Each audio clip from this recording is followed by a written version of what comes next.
All right, so we've completed priming the concrete. It is now ready for a top coat. We know that by looking and feeling the substrate.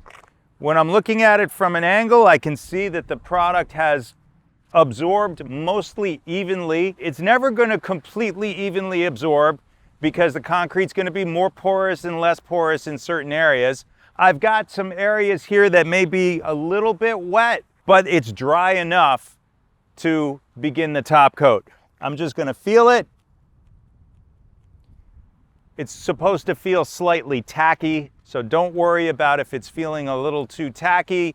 You are supposed to have a tackiness to the substrate, and that is fine for the top coat. So we have completed the priming process here, and the next step is to put our waterborne top coat on the concrete.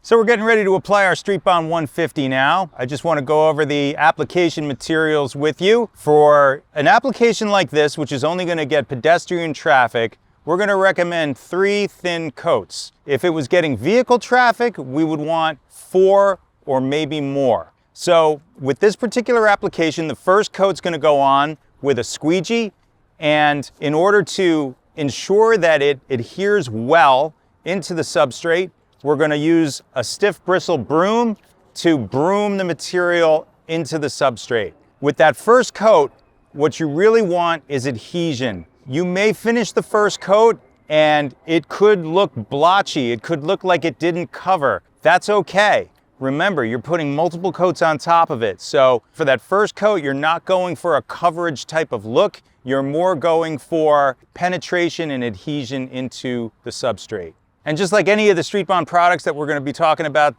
throughout these videos, temperature is always going to be something that you need to be aware of. We need to have a temperature of 50 degrees Fahrenheit and rising throughout the entire application process, and really for the first 24 hours of cure time for the product. So we're looking for between 50 and 90 in terms of where your temperature range needs to be. And that of course would go for the surface, the substrate, that would go for the ambient temperature, the temperature around you, and the product temperature. So keep in mind that storing that product in a climate controlled area where it's not going to get too cold or too hot is very important. Okay, so my partners and I are going to start to apply the product now. Just a quick word about PPE. This is a waterborne product, so there are no strong solvents or isocyanates in the product that you need to worry about, so a mask is not necessary. However, we still want to wear gloves and we still want to wear eye protection anytime we are applying products. All right, so we've put a little product on the substrate, and now we're just going to spread it with a squeegee. And as soon as we get it spread out, George and Christian are going to begin to broom it.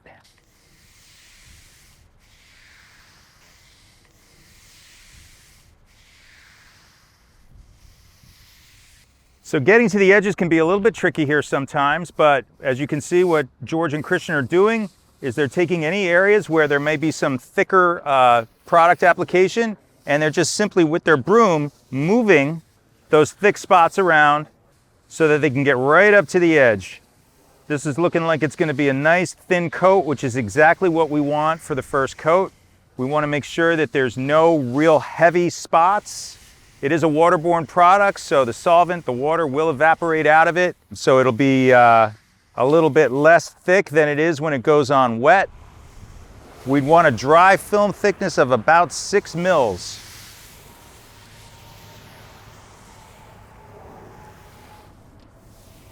All right, so we've completed our first coat. We definitely were able to get it on thin enough. I have no concerns about coverage at this point. What I'm really looking for is just to make sure that the product is integrated into the substrate. If I do have one criticism about this area, is that when we broomed it, we went in the lengthwise direction, and all the other slabs of concrete, we went in the crosswise direction. So in order to maintain a uniform appearance, you would want to broom in the exact same direction throughout the entire area. Another thing to look out for, and this is one of the reasons why we say that thin coats are super important, is even drying time. The thicker the coating is, the longer it's going to take to dry. And if we want to have a recoat period where the whole substrate is ready to be recoat, we want to make sure we put that even thin coat on it. We're about 95% good here. There are a couple of areas though where the product went on a little bit more thick than it needed to. So even though it is dry on the outside, you can see that it is still wet on the inside. So if I were to go over top of that with a squeegee or a roller, there's a potential that I could make a mess. So what I'll do is I'll just sort of scrape this off this particular area and give the bottom layer an opportunity to dry. Remember, we're gonna put a few more coats on here. So if you do have thick spots and you want to address them with a little 4-in-1 or whatever you have, feel free to do that. That's not gonna impact the final appearance. So we're starting our second coat now. We just dumped a little bit of product on this slab, and for coat number 2, coat number 3, and 4, we squeegee, and then instead of the brooming, we're gonna use a 3/8 nap roller, and we're just gonna lightly back roll the material so that it has a even appearance. Again, thin coat, thin coat. You don't want any thick spots.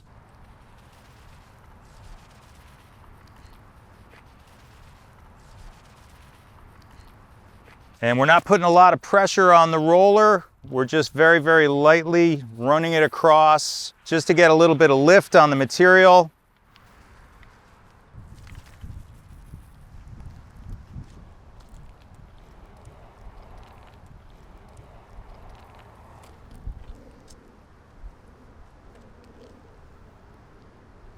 So we just finished our third coat.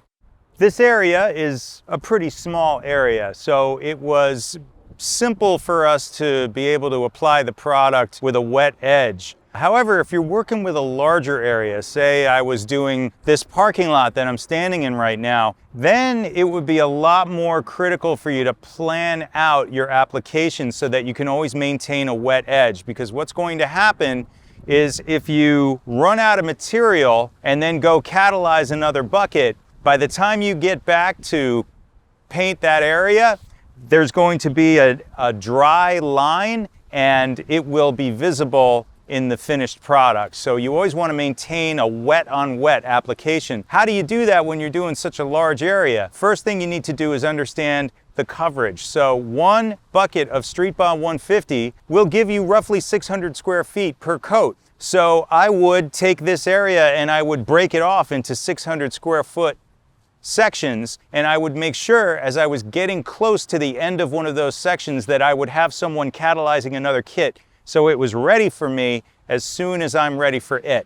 That way I know I'm rolling wet into wet and we won't have any lap marks or imperfections in the finished product.